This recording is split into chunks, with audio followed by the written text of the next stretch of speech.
Chapter 25. Matthew insists on puffed sleeves. Matthew was having a bad 10 minutes of it.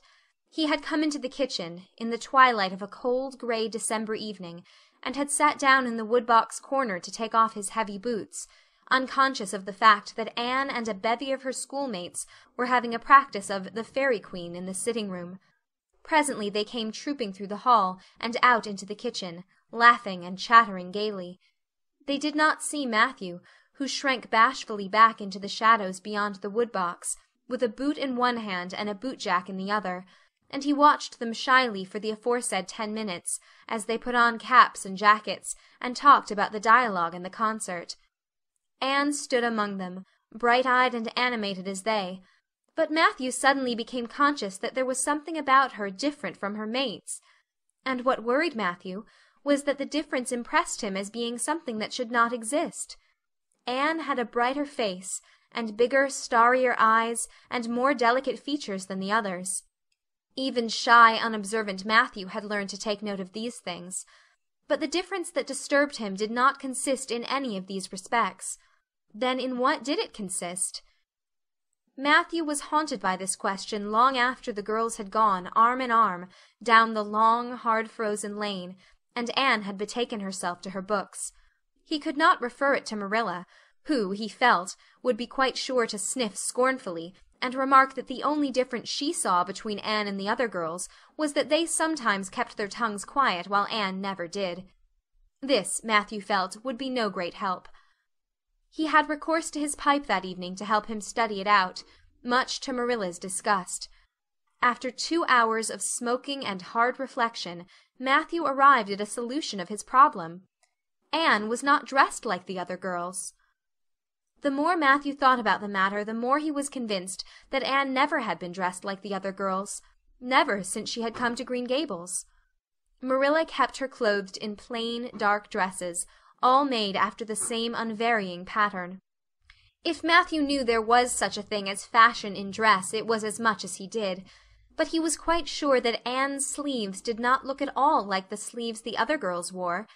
He recalled the cluster of little girls he had seen around her that evening, all gay in waists of red and blue and pink and white, and he wondered why Marilla always kept her so plainly and soberly gowned. Of course it must be all right. Marilla knew best, and Marilla was bringing her up. Probably some wise, inscrutable motive was to be served thereby. But surely it would do no harm to let the child have one pretty dress, something like Diana Barry always wore. Matthew decided that he would give her one. That surely could not be objected to as an unwarranted putting in of his oar. Christmas was only a fortnight off. A nice new dress would be the very thing for a present. Matthew, with a sigh of satisfaction, put away his pipe and went to bed, while Marilla opened all the doors and aired the house. The very next evening Matthew betook himself to Carmody to buy the dress, determined to get the worst over and have done with it. It would be, he felt assured, no trifling ordeal. There were some things Matthew could buy and prove himself no mean bargainer, but he knew he would be at the mercy of shopkeepers when it came to buying a girl's dress. After much cogitation, Matthew resolved to go to Samuel Lawson's store instead of William Blair's. To be sure, the Cuthberts always had gone to William Blair's. It was almost as much a matter of conscience with them as to attend the Presbyterian church and vote Conservative. But William Blair's 2 daughters frequently waited on customers there, and Matthew held them in absolute dread. He could contrive to deal with them when he knew exactly what he wanted and could point it out, but in such a matter as this, requiring explanation and consultation, Matthew felt that he must be sure of a man behind the counter. So he would go to Lawson's, where Samuel or his son would wait on him. Alas, Matthew did not know that Samuel, in the recent expansion of his business, had set up a lady clerk also.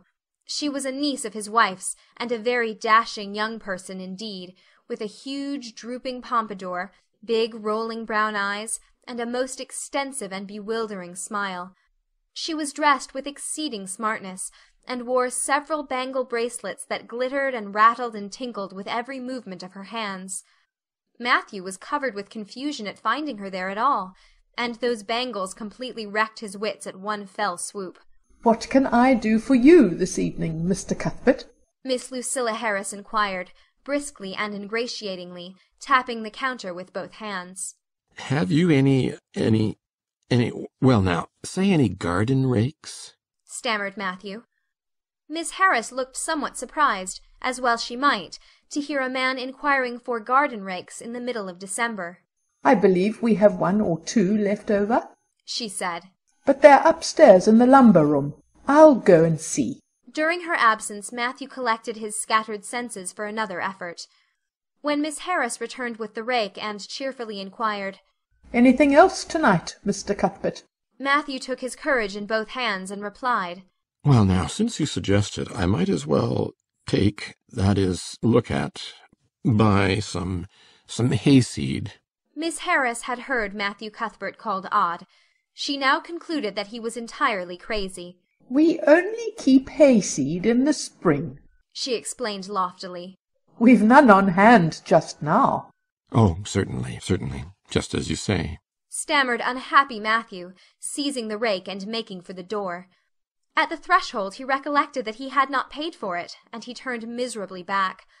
While Miss Harris was counting out his change, he rallied his powers for a final desperate attempt. "Well now, if it isn't too much trouble, I might as well, that is, I'd like to look at some sugar." "White or brown?" queried Miss Harris patiently. "Oh, well now, brown," said Matthew feebly. "There's a barrel of it over there," said Miss Harris, shaking her bangles at it. "It's the only kind we have." I'll take 20 pounds of it," said Matthew, with beads of perspiration standing on his forehead. Matthew had driven halfway home before he was his own man again. It had been a gruesome experience, but it served him right, he thought, for committing the heresy of going to a strange store. When he reached home he hid the rake in the tool-house, but the sugar he carried in to Marilla. "Brown sugar!" exclaimed Marilla. "Whatever possessed you to get so much? You know I never use it except for the hired man's porridge or black fruit cake. Jerry's gone, and I've made my cake long ago. It's not good sugar either. It's coarse and dark. William Blair doesn't usually keep sugar like that." I thought it might come in handy sometime," said Matthew, making good his escape. When Matthew came to think the matter over, he decided that a woman was required to cope with the situation. Marilla was out of the question. Matthew felt sure she would throw cold water on his project at once. Remained only Mrs. Lynde, for of no other woman in Avonlea would Matthew have dared to ask advice. To Mrs. Lynde he went accordingly, and that good lady promptly took the matter out of the harassed man's hands. "Pick out a dress for you to give Anne?" "To be sure I will. I'm going to Carmody tomorrow, and I'll attend to it. Have you something particular in mind? No? Well, I'll just go by my own judgment then. I believe a nice rich brown would just suit Anne, and William Blair has some new Gloria in that's real pretty. Perhaps you'd like me to make it up for her too, seeing that if Marilla was to make it, Anne would probably get wind of it before the time and spoil the surprise. Well, I'll do it. No, it isn't a mite of trouble. I like sewing. I'll make it to fit my niece Jenny Gillis, for she and Anne are as like as 2 peas as far as figure goes." "Well now, I'm much obliged," said Matthew. And I don't know, but I think they make the sleeves different nowadays to what they used to be. If it wouldn't be asking too much, I'd like them made in the new way." "Puffs? Of course. You needn't worry a speck more about it, Matthew. I'll make it up in the very latest fashion," said Mrs. Lynde. To herself she added when Matthew had gone, "It'll be a real satisfaction to see that poor child wearing something decent for once. The way Marilla dresses her is positively ridiculous, that's what. And I've ached to tell her so plainly a dozen times. I've held my tongue, though, for I can see Marilla doesn't want advice, and she thinks she knows more about bringing children up than I do, for all she's an old maid. But that's always the way. Folks that has brought up children know that there's no hard and fast method in the world that'll suit every child. But them as never have think it's all as plain and easy as Rule of 3. Just set your 3 terms down so fashion, and the sum'll work out correct. But flesh and blood don't come under the head of arithmetic, and that's where Marilla Cuthbert makes her mistake. I suppose she's trying to cultivate a spirit of humility in Anne by dressing her as she does, but it's more likely to cultivate envy and discontent. I'm sure the child must feel the difference between her clothes and the other girls. But to think of Matthew taking notice of it! That man is waking up after being asleep for over 60 years. Marilla knew all the following fortnight that Matthew had something on his mind, but what it was she could not guess, until Christmas Eve, when Mrs. Lynde brought up the new dress. Marilla behaved pretty well on the whole, although it is very likely she distrusted Mrs. Lynde's diplomatic explanation that she had made the dress because Matthew was afraid Anne would find out about it too soon if Marilla made it. So this is what Matthew has been looking so mysterious over, and grinning about to himself for 2 weeks, is it? She said, a little stiffly but tolerantly. I knew he was up to some foolishness. Well, I must say I don't think Anne needed any more dresses. I made her 3 good, warm, serviceable ones this fall, and anything more is sheer extravagance. There's enough material in those sleeves alone to make a waist, I declare there is. You'll just pamper Anne's vanity, Matthew, and she's as vain as a peacock now. Well, I hope she'll be satisfied at last, for I know she's been hankering after those silly sleeves ever since they came in, although she never said a word after the first. The puffs have been getting bigger and more ridiculous right along. They're as big as balloons now. Next year anybody who wears them will have to go through a door sideways. Christmas morning broke on a beautiful white world. It had been a very mild December, and people had looked forward to a green Christmas, but just enough snow fell softly in the night to transfigure Avonlea. Anne peeped out from her frosted gable window with delighted eyes. The firs in the haunted wood were all feathery and wonderful. The birches and wild cherry trees were outlined in pearl. The ploughed fields were stretches of snowy dimples, and there was a crisp tang in the air that was glorious. Anne ran downstairs singing until her voice re-echoed through Green Gables. "Merry Christmas, Marilla! Merry Christmas, Matthew! Isn't it a lovely Christmas? I'm so glad it's white. Any other kind of Christmas doesn't seem real, does it? I don't like green Christmases. They're not green. They're just nasty faded browns and grays. What makes people call them green? Why, Matthew, is that for me? Oh, Matthew!" Matthew had sheepishly unfolded the dress from its paper swathings and held it out with a deprecatory glance at Marilla, who feigned to be contemptuously filling the teapot, but nevertheless watched the scene out of the corner of her eye with a rather interested air. Anne took the dress and looked at it in reverent silence. Oh, how pretty it was! A lovely soft brown gloria with all the gloss of silk, a skirt with dainty frills and shirrings, a waist elaborately pin-tucked in the most fashionable way, with a little ruffle of filmy lace at the neck. But the sleeves, they were the crowning glory. Long elbow cuffs, and above them 2 beautiful puffs divided by rows of shirring and bows of brown silk ribbon. "That's a Christmas present for you, Anne," said Matthew shyly. Why, Anne, don't you like it? Well, now. For Anne's eyes had suddenly filled with tears. "Like it? Oh, Matthew!" Anne laid the dress over a chair and clasped her hands. "Matthew, it's perfectly exquisite. Oh, I can never thank you enough. Look at those sleeves. Oh, it seems to me this must be a happy dream." Well, let us have breakfast," interrupted Marilla. "I must say, Anne, I don't think you needed the dress, but since Matthew has got it for you, see that you take good care of it. There's a hair ribbon Mrs. Lynde left for you. It's brown to match the dress. Come now, sit in." "I don't see how I'm going to eat breakfast," said Anne rapturously. "Breakfast seems so commonplace at such an exciting moment. I'd rather feast my eyes on that dress. I'm so glad that puffed sleeves are still fashionable. It did seem to me that I'd never get over it if they went out before I had a dress with them. I'd never have felt quite satisfied, you see. It was lovely of Mrs. Lynde to give me the ribbon, too. I feel that I ought to be a very good girl indeed. It's at times like this I'm sorry I'm not a model little girl, and I always resolve that I will be in future. But somehow it's hard to carry out your resolutions when irresistible temptations come. Still, I really will make an extra effort after this." When the commonplace breakfast was over, Diana appeared, crossing the white log bridge in the hollow, a gay little figure in her crimson ulster. Anne flew down the slope to meet her. "Merry Christmas, Diana! And oh, it's a wonderful Christmas. I've something splendid to show you. Matthew has given me the loveliest dress, with such sleeves. I couldn't even imagine any nicer." "I've got something more for you," said Diana breathlessly. "Here, this box. Aunt Josephine sent us out a big box with ever so many things in it, and this is for you. I'd have brought it over last night, but it didn't come until after dark, and I never feel very comfortable coming through the haunted wood in the dark now." Anne opened the box and peeped in. First a card with "For the Anne girl and Merry Christmas" written on it, and then a pair of the daintiest little kid slippers, with beaded toes and satin bows and glistening buckles. "Oh," said Anne, "Diana, this is too much. I must be dreaming." "I call it providential," said Diana.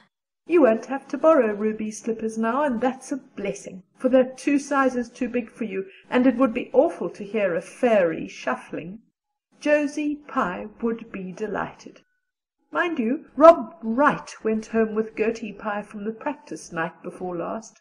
Did you ever hear anything equal to that?" All the Avonlea scholars were in a fever of excitement that day, for the hall had to be decorated and a last grand rehearsal held. The concert came off in the evening and was a pronounced success. The little hall was crowded.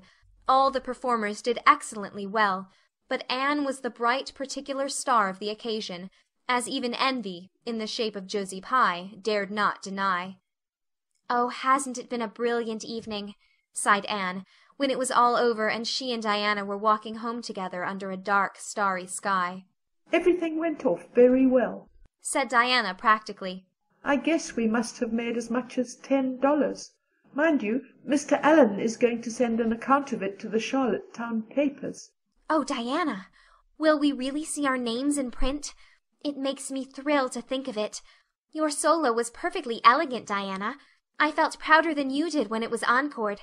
I just said to myself, 'It is my dear bosom friend who is so honored.'" "Well, your recitations just brought down the house, Anne. That sad one was simply splendid." "Oh, I was so nervous, Diana. When Mr. Allen called out my name, I really cannot tell how I ever got up on that platform. I felt as if a million eyes were looking at me and through me, and for one dreadful moment I was sure I couldn't begin at all.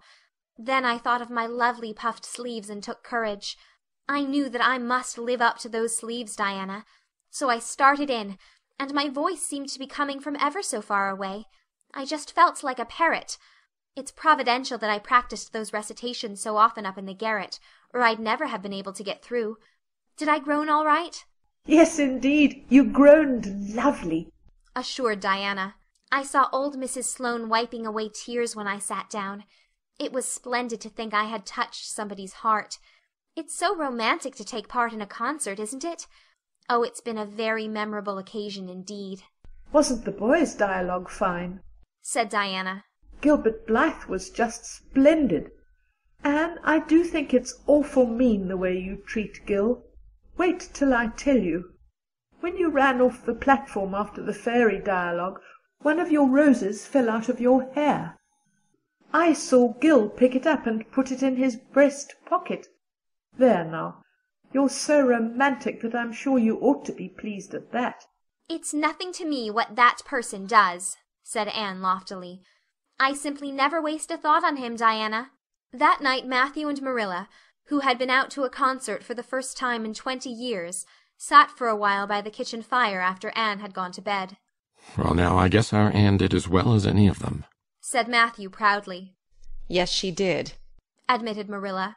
"She's a bright child, Matthew. And she looked real nice, too. I've been kind of opposed to this concert scheme, but I suppose there's no real harm in it after all. Anyhow, I was proud of Anne tonight, although I'm not going to tell her so." "Well, now, I was proud of her, and I did tell her so, for she went upstairs," said Matthew. "We must see what we can do for her some of these days, Marilla. I guess she'll need something more than Avonlea school by and by." "There's time enough to think of that," said Marilla. "She's only 13 in March. Though tonight it struck me she was growing quite a big girl. Mrs. Lynde made that dress a mite too long, and it makes Anne look so tall. She's quick to learn, and I guess the best thing we can do for her will be to send her to Queen's after a spell. But nothing need be said about that for a year or two yet." "Well, now, it'll do no harm to be thinking it over off and on," said Matthew. "Things like that are all the better for lots of thinking over."